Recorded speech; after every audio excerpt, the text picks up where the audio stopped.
इथं जर तुम्ही शेवपुरी खाल्ली तर तुमचं एकदम पोटच भरणार.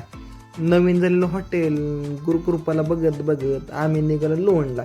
लोणमध्ये नेहमीप्रमाणे गच ट्रॅफिक सुटीच नाही. तिथून मग मयूरला घेऊन मयूर ड्रायव्हिंग स्कूलला गेलो. मग तिथून संतकृपा माग असणाऱ्या गणपतीच्या शेडला गेलो. आणि लवकरच आपलं आवडीचा दिवस येणार बघा, सुट्टीच नाही. मग तिथून बाजार तळाव गेलो आणि पालखीची तयारी बघितली. पालखी तयारीमुळं बाजार तळा सगळी हॉटेल बाजार तळा समोर थांबवलं आहे. मग आम्ही श्रीनाथ भेळ सेंटरला. सुट्टीच नाही, एकदम भेळ एकच नंबर भारीच. आणि इथं का नाही जागा बदलली दुकानाची तरी बघा गर्दी काय कमी नाही, गर्दी गचमधून.